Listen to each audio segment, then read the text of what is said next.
Hello, everyone, and welcome to the first episode of Grow Your Brand with Amanda podcast.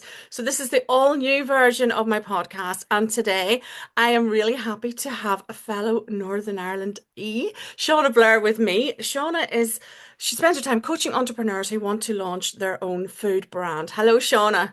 Hi, Amanda. Thank you for joining me. Thank you so much for having me today. It's a pleasure to be here. No, I'm really looking forward to this because I don't often get people on my podcast who share the same accent as me. Hopefully, we won't gallop away with our with our accents. So, before we get stuck in and find out about your absolutely fascinating business, because I just love meeting foodies, and even the thought of it makes me hungry. We will start with the questions. So, do you have a favorite motivational song? I was thinking about this before I came on, and I love music. I love any genre of music, anything from traditional Irish music right through to dance music, rave music, jazz music, anything. I listen to a lot of music, especially when I'm working. I have one of those Pomodoro timer things going.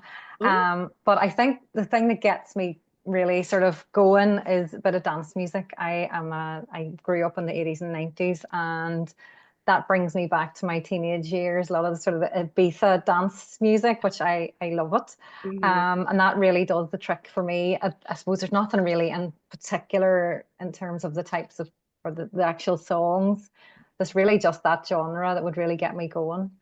It just whisks you back in time, doesn't it? I And know. uh, I have four kids, so my older two, they're 20 and 19, and they're heading out on a Saturday night, and they don't the nightclubs don't really seem to play this kind of music really anymore. isn't it? But when it's on a Saturday night, I'm sort of like, oh my God, I wish I was going out again and going to No. the disco, and they're Um, like, that doesn't happen now. That rave music is oh not no. not the I had thing. the time of my life growing up in Ireland with the clubs and the music and all of that. And I do miss it. And I never found the same kind of vibe in England. But I know exactly what you describe. And then I'm just like, oh, I can't believe that kind of movement is gone. But Yeah, yeah, it was the best time of my life. I loved it. And yeah, if I hear any, 80s, 90s, it does just whisks me right back. it But yeah, does.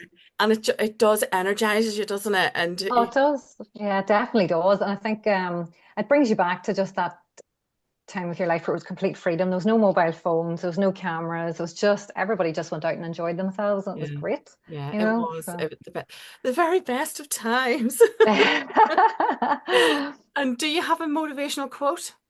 I have a couple actually. I was thinking about this as well, and I think mine range from family members right through to other people. I think one of the ones that was sort of suggested to me many years ago, like 15 years ago when I started out in business, was get comfortable with being uncomfortable. Mm, And I have remembered that ever since. And at the time, I never really put a lot of thought into it and what it actually meant because I was kind of green and I didn't really know what I was getting into. Um, my background is I come from a family business, a family engineering business, working in also in sort of government offices here in Northern Ireland. And I started my own food brand. And so for me to move from that environment into being an entrepreneur, took a lot of getting uncomfortable and in my surroundings and pushing my boundaries and learning a lot of new things. And I very quickly learned realize the meaning behind get comfortable with being uncomfortable because every single day I was learning new things. I was pushing my boundaries. I was putting myself into positions that I never had been in before, speaking on live TV, speaking on camera, speaking on radio, different things like that, being interviewed. And up talking, public speaking. And so getting comfortable with being uncomfortable for me, it's a lifelong thing really, because we should always be trying to push our boundaries and always trying to, I suppose, just try and maybe achieve more and learn more in different areas. But yeah, that has been a big one for me. And then another one, I actually picked this up from my father last week. We were having a chat just about life stuff really. And he was saying to me, it's not really a quote as such, it's more of a sort of a bit of a conversation, but he was just really talking about the importance of just keeping things steady, and when all through your life, just keep things steady. I think we were talking about my kids and my nieces and nephews, and the advice that he would be giving them for their life really is just try and keep things steady. Don't get overly excited about things. Don't get overly impatient in particular, don't get really impatient. If things aren't going your way, your life will unfold as it's meant to. And just try and stay level-headed. Don't get into any big dramas or anything like that. And I thought, that's a really good bit of advice for these younger people that are, they're probably a bit impatient. Probably things aren't happening as quickly as they want them to. I think we can all fall into that a wee bit, especially in business. If you're pushing and pushing forward all the time and things maybe aren't unfolding as quickly as you want them to, they will eventually, that will eventually happen. You just trust and keep a level head, things will unfold. And then finally, I have been sick this week, so I've been off sick with the kids, and I actually had an opportunity to read a book from start to finish, which is completely unheard of. This is like this is unheard of for me. It usually takes me a month to get through a book. Um, but I was reading a book, and one of the quotes that was in the book was, "The right person." I'm going to get this right now because it's a really good one. The right person with the right process never worries about the outcome. And it's really about when you're setting goals, it's not so much the goal that you need to be focused on, it's becoming the type of person who can be committed to the plan, who will eventually achieve those goals. And it's about becoming the person that will achieve those goals. So the right person with the right process never worries about the outcome. And I think that's really can be a big reminder that when we are setting all these big goals for our business, maybe we need to think about what we need to do and the processes that we need to put in place to ensure that we meet those goals and not beat ourselves up about not achieving those goals in the future then. Wow, that's so amazing. And I think you're right. A lot of people are sort of afraid of goals and afraid of putting them down. Mm, And then if they've written the goals down, they don't think about the steps that it's going to take to achieve those goals.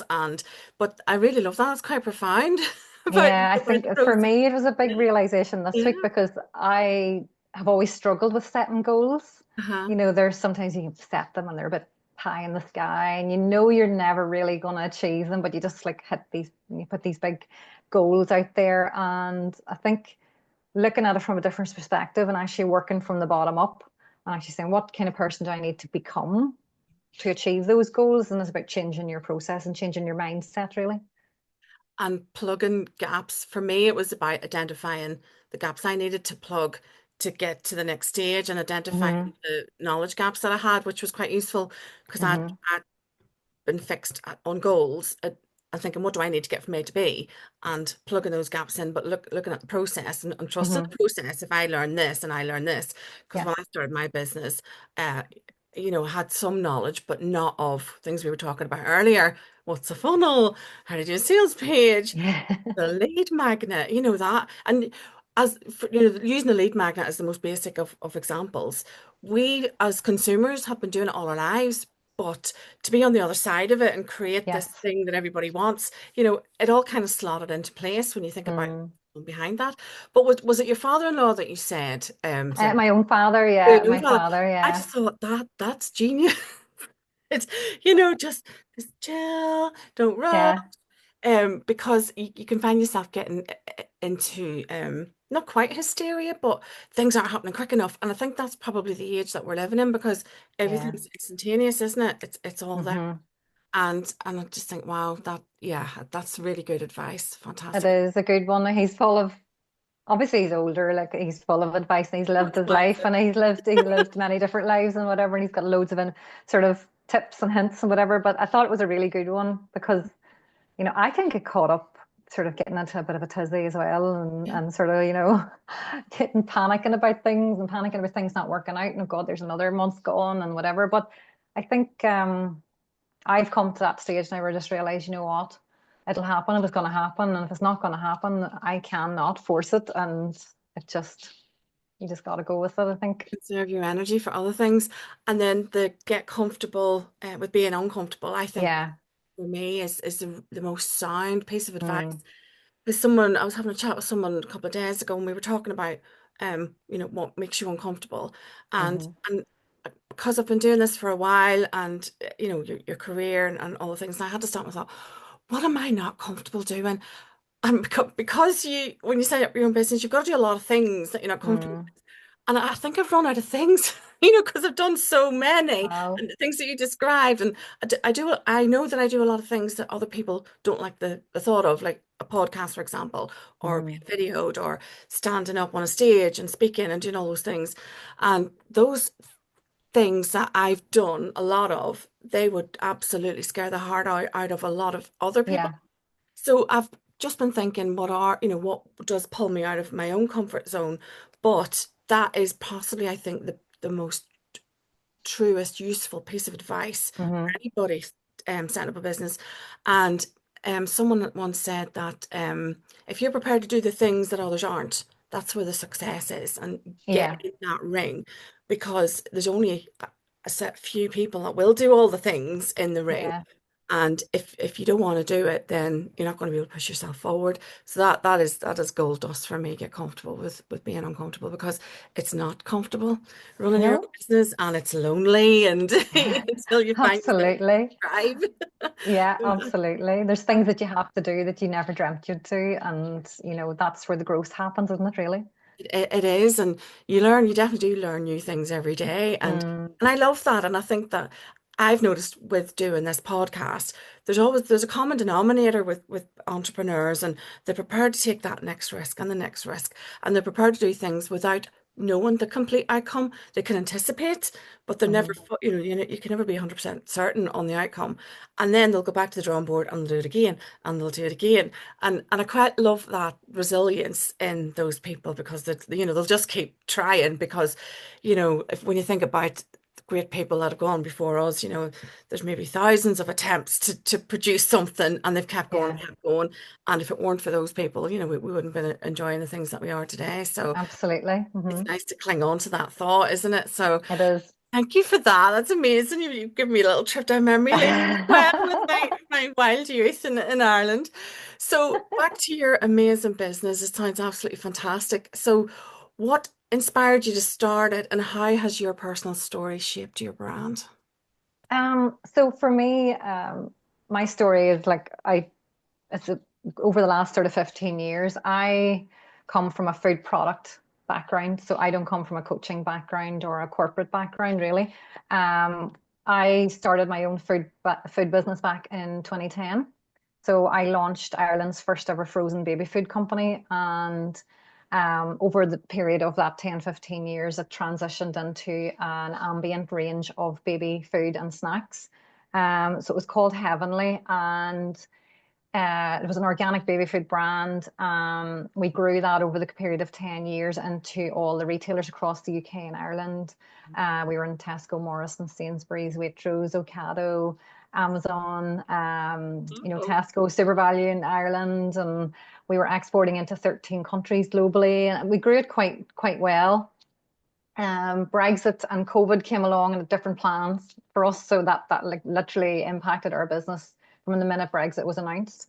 And so we sold that brand just last year, and it probably wasn't where I wanted the journey to go. I had different plans in mind, like a lot of businesses. I know so many food brands and so many other businesses that went out of business because of Brexit, because of the impact of it, because of the impact of, supply chain and just, the added costs of that as well. And then COVID was just the icing on the cake for so many companies. Um, so we sold that brand last year, but from sort of 2022 until current, I launched another brand as well called Beam. So that was a healthy snacking brand, and it was all allergen free and healthy and whatever. So I that particular product, I think I'm rejigging the product at the moment. And over the last year or so, I have been coaching and mentoring other food founders in their own businesses. So I have over 15 years of experience in the food industry. So I'm an entrepreneur side, and I'm not in a particular role within a factory or anything.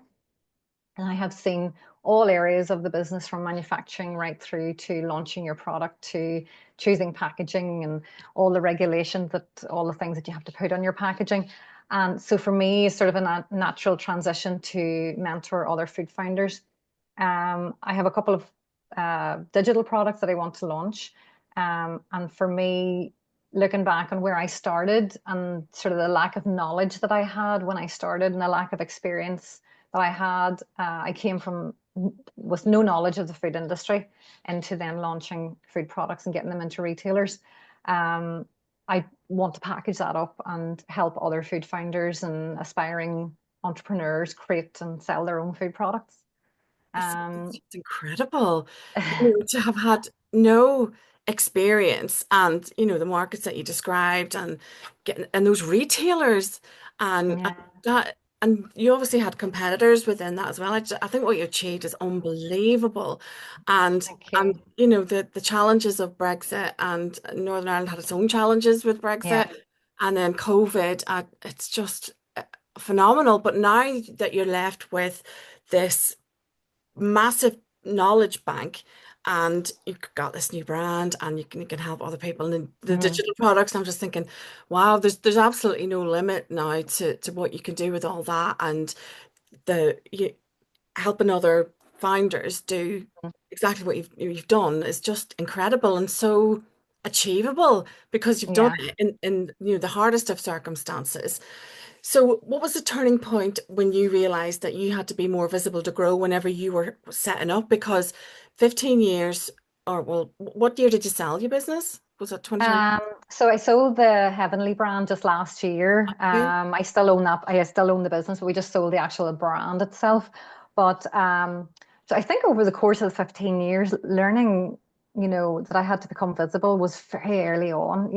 I was back 15 years ago, there was very few female founders in the food industry. And that's, there was very, very few. And I think for me to have some cut through and to be able to shout about my brand and things like that, um, I learned that, getting out there and being visible. So it's something I've learned over the last course of the 15 years. But recently, for me, I'm in my mid 40s to be on social media and talking, doing lives and things is, you're really sort of putting yourself out of your comfort zone. But as I said earlier, you have to get comfortable being uncomfortable. And just realizing that people buy from people. Mhm. And for me to be visible and to actually for people to see that I'm just a human being, I'm just a mum. I started a business just like many other people, but to see that I am actually just a human being and be able to connect with me in terms of my, the visibility that I have, so sort of it's been a culmination of learning over the last 15 years that being visible is really important, that people can actually connect with another human being.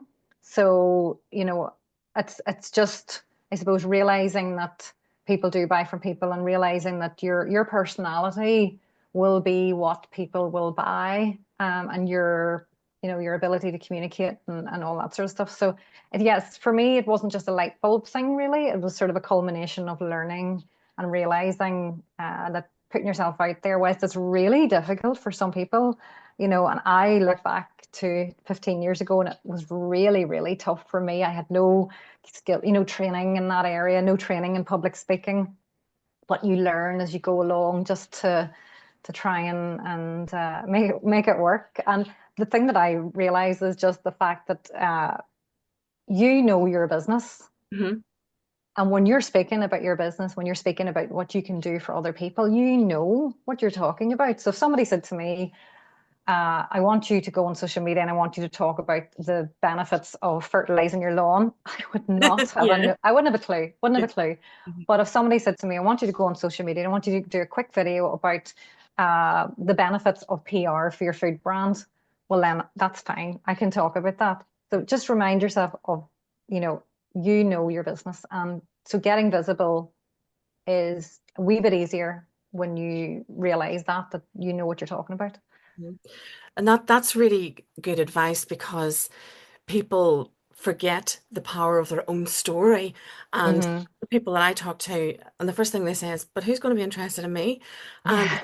genuinely, and I know. even that founder story, or that you're a parent, or that you had Yeah. to learn everything that you did on YouTube, or that you were following someone else on social media, that's always so interesting. And even for someone like yourself, you're describing a time not that long ago where social media wasn't as big then as it is now. Mm. there weren't that many female founders in the food industry that you've just described. And I'm immediately hooked. I'm thinking, yeah, you're right, there wasn't. And Mm, thinking, well, that immediately is a media interest story mm-hmm. because there was that, there weren't that many female Yeah, in, in the food industry. And it always takes someone else to point out to people that that bit of their story is interesting. mm-hmm. And and then when you do that, they're like, oh really? And then you can see the confidence start to build. And people buy from people. That is never going to get old.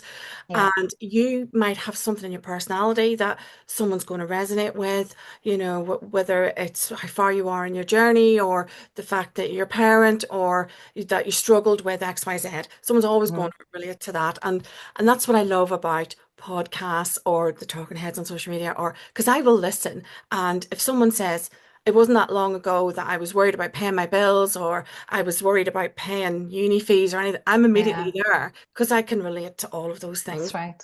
But I love it when people are, sat going, well, no one's going to be interested in my story. And I'm like, no, they will. It's a little process to extract all of those stories. So, what's been the most surprising benefit of putting yourself front and center of your brand then? Because a lot of people hide behind their logo, and when they Mm-hmm. realize the power of themselves, have you found a surprising benefit?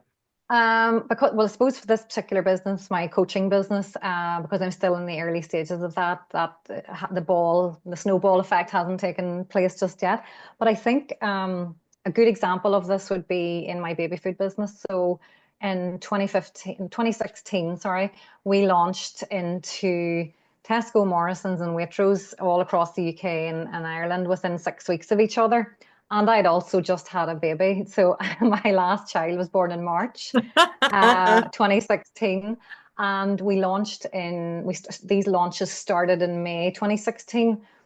Um, and at that point, I was taking a wee bit of time out of the business, A and wee bit of time out. Most I people know, call that maternity leave. I didn't get much time off. I only had a few weeks off. Because we were so busy, we were launching all our new ambient snacks into these retailers. And we knew that PR was going to play a big part in this. And I had a lovely marketing lady working with me at the time, and she put out a press release. And we were able to value the business that we were going to achieve. So it was like we would value it at over £2 million worth of business that we were going to get with Tesco and all this sort of stuff. So we had a really good press release drafted up and we put it out to the media. And the snowball effect of that was huge. So the Daily Mail picked it up. And then the UTV Live, so that's a local news channel at home, they picked it up. So within a couple of days, I was doing a live interview with our local news channel on TV in my kitchen, holding my baby in my Oh, arms. I was hoping you were using your baby. So that, you know, and I was post baby, felt like absolute rubbish physically, drained, tired, everything. But the aftermath of that, and I was able to submit all that media to our retail customers and say, look what we're doing, look what we're doing to support this brand. And the value of that media was hundreds of thousands of pounds. Mhm. I was interviewed on radio stations in Germany. I was was it Euro radio or something random? All like lots and lots and lots of different opportunities opened up out of that one press release being sent to the local newspapers. And then obviously being picked up then by the Daily Mail and lots of different things. So, you know, please don't underestimate the value of putting yourself out there. I mean, I could have just crawled into a hole at that point in my life because I just had a baby. I was just drained. It was a particularly traumatic birth. Yeah. I was recovering from that. And, I put myself out there and like what it did for our business was huge. And, I always look back at that and think, I don't know how I did it. I don't know how I did that. Um, but I did, and I will never regret doing it because, what we achieved out of that then was amazing because, as I said earlier, the value of that media coverage, I mean, any brand today would just absolutely kill for it. We got so much Yeah. media coverage, and it was amazing. So, please don't underestimate the value of putting yourself out there and telling a story, because my story was just very simple. I was a mum. I created a baby brand and we got it into all these retail stores, and that was it. And that's what they picked up on, and it was great. So it's a good example. You know what? I mean, it's better than a good example. It's the masterclass of how it's done, the Hmm. simplicity of the origins and it getting Hmm. picked up, the simplicity and beauty of your story, and the value of your product, Hmm. and how far that traveled. And honestly, I honestly don't know how you did it. I haven't been that mum twice. You know, I'm not gonna lie, I barely managed to shower after Yeah, my it girls. was tough, but I'm sure yeah. it was, but whatever was driving you, you know, and that kind of brings me on to the next question about if you have any confidence rituals or tricks to help you feel camera ready or confident.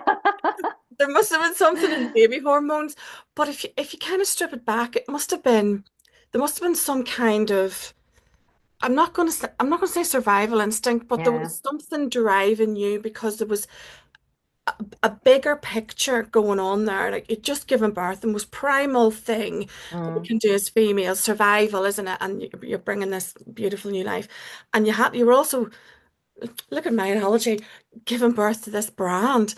And Yeah. in the same way, it was flourishing and you were Yeah. launching it. And, you know, you must have been exhausted when it was all over. But you know, I am in awe that you did that. I mean, I'm in awe of what you achieved anyway. But to have Mhm. done that, I just think, wow, I totally take my hat off to you.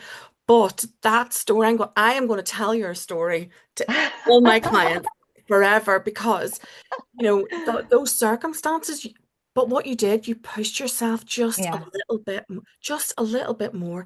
Yeah. And that was the result of it because you could have said, I am, I'm exhausted. I've just given birth. I am not ready for this. It's not the right time. I'll take my normal maternity leave that everybody does and everyone's Mm. entitled to.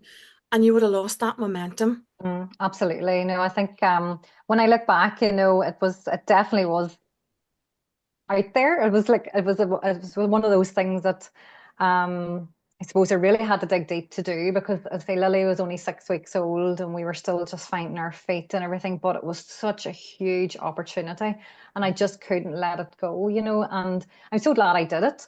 I think it was the first live TV interview I ever did. Can't And then believe I you got did a live couple of, TV. I did it, yeah, yeah, and I've done a couple of other ones since then, Yeah. on BBC Breakfast and things like that.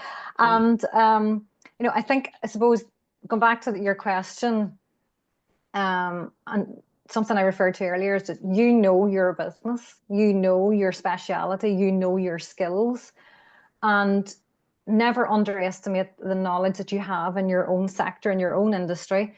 And if you're passionate about it, that will just flow. It will just come out and it will just happen. And that's something I always told myself, because as I said before, we were started recording. I've done a number of different sort of public speaking, radio interviews, TV interviews, and things like that. And you can panic so much because I'm a real introvert. I'm not extroverted in any way. I do sort of, I do lack self-confidence in certain things. But trust that your knowledge and your passion will always shine through, and don't reject opportunities because you fear that you're afraid. Don't let the fear take over. I think just giving yourself an opportunity when one comes along to actually say yes to something, and trust that the topic that you're talking about, and your passion will always shine through, and that's your confidence. Mhm. That is your confidence in that moment and that topic and that subject. Whilst you might not be the completely confident person to the outside world, and you're not an extrovert, that inner confidence will always come through in the topic that you're knowledgeable about, and the thing that you're passionate about. So that's what I always tell myself. Is just, I know my business and I know what I can do and I know what I can achieve, and I know that my passion will shine through. So And it really does. And with you, you may not be aware of it. I've seen it with you and I've seen it with a lot of people. When you're so passionate about what you do, it shows on your face. Your face is just I've got this opportunity to talk about something that I love, and Mm, it literally just emanates from your face. And you're absolutely right. You know your business, and when you're proud of what you've done, when you've created mm, something so incredible, it does just come out in your face. And mm, if you've got the golden opportunity to get that visibility, that mm, publicity, and it's there on a plate, just go for it. And yeah, it kind of breaks my heart a little bit if I thought that someone had that opportunity and was too afraid to go for yeah, it, because there's a few simple tweaks that can be done. And mm, what you've just described, like I said, is the masterclass. mm, And you know that you did it, but you know your business, and when you're passionate about it, it just absolutely shines through. You can see it in your face and you can hear it in your voice. And I just think that is such an incredible story. And I am just leaning in listening to this amazing story. So aside from the masterclass in publicity, normally do you have any confidence tricks or rituals to help you feel camera ready? Is there anything that you would do? Well, obviously my hair and makeup. There are filters. Yeah. I think also just breathing exercises. So like if I was particularly sort of nervous or something, I would just try and just do a few bit of breathing exercises, a bit of box breathing or something like that, and just try and just calm the nervous system down a wee bit and try and dip into that parasympathetic nervous system and just try and just coach myself mentally, just, that, through whatever the situation might be. Um, in terms of like general sort of confidence, I think it's just really being yourself and knowing that your value to take up space in the area that you're in is worth it. Like it's there to be had, and we're all here to take up our own space, and we shouldn't be shying away from being ourselves. And really just, I suppose, generally reminding yourself that you are valuable as a human being and that your message is valuable and other people will take, I suppose, what they need from your message, that whatever that is that you're trying to get out there. Yeah, that's amazing. Really good advice, and I agree with you on the breathing. There's Mm, never underestimate the power of really good deep breathing before you have. mm. So, do you have a particular visibility channel that you like? Is there something that's given you the biggest platform, like podcasts, video, live events, social media? Is there something that you favor the most, or are you exploring at the moment? I'm still exploring it in this particular business. So the coaching business, I'm still exploring that a wee bit. So it's really the social media side of things and this podcast, a good example of podcasting. I think in previous years, you look at my product business, PR is just, it cannot be underestimated. And that, goes for any product business. It does not necessarily food, but I would encourage any business owner to look at PR and how they can access that. And you know, we never paid for PR in my previous product business. I would never have paid for PR. So, whilst yes, in terms of social media and product businesses, influencers can be very, very beneficial to your business. Please do look at the benefits of PR Mm. and what you can achieve out of that, because the value that you can get from that, I give a good example earlier, is not to be underestimated. And yeah, so at the minute for me right now in my coaching business, it really, I suppose, is more focused on social media and getting my message out there and local networking events. So local women in business events, local chamber of commerce events, and then any food festivals that are on here in Ireland, I'm right there with my It's business the card. Balmoral show now, is it? Is it still on? Yeah, the Balmoral show. Yeah, it's actually on this week. Yes, I Yes, thought yes. so. Yes, My kids were absolutely dying to go to it, but as I say, we've been sick all week, so it's just a no. Definitely, I don't think I could have the energy to go to it, but yeah, so things like that, Balmoral show, any sort of festivals throughout the UK and things like that, get yourself out there and get your business card out and meet people face to face, because like having that conversation with one food brand, me standing having a conversation with the founder at an environment where it's quite relaxed. Mhm. You're at a food festival, it's quite relaxed. They're really passionate about telling you all about their product and everything. And, they may be looking for some information from someone like me that can give them some hints and tips. And so that's the kind of things that are working for me at the moment. Mhm. So interesting. I think you're the first product-based business I've spoken with on this podcast. And it's really interesting because your product is right there in the moment and Yeah. someone can taste it and give their opinion straight away. Mm, And whereas coaches and service providers, there's a lot of due diligence has to be done yes. before we can prove our Yes. worth. So Yes. that's a really interesting perspective. And the networking and the PR and all the things that you described, that that visibility, it's got to be constant. And I've always Mm, described it as like driving a car. The minute you take your foot off the accelerator, it all stops. You just got to keep going and yeah. try everything. I think really sort of focusing on two major platforms is good because there's so many, and Yeah. you can overwhelm yourself, and Oh, you don't have to absolutely. do all the things. Not everyone's sort of comfortable turning up and doing lives. And weirdly for me, I weirdly find it easier to go live than I do recording myself doing Yeah. stuff. Haven't got a clue what's going on there, but it'll take me 6 or 7 attempts. Whereas if I just go live, I can do it without thinking about it. But Yes. it's the experimenting and the trying and working out what it is for you. Yes. Some people cringe with the networking events, but I think you have to find the right networking event. Yes. And there's some that aren't great, but there's some that are amazing. And what you've described, having the right conversation with the Hmm. person in the room, and then all the follow-ups after that as well. But Yeah. they're just all these little machines going on around you that you don't have to do them all, but experiment and find the one that's right for you.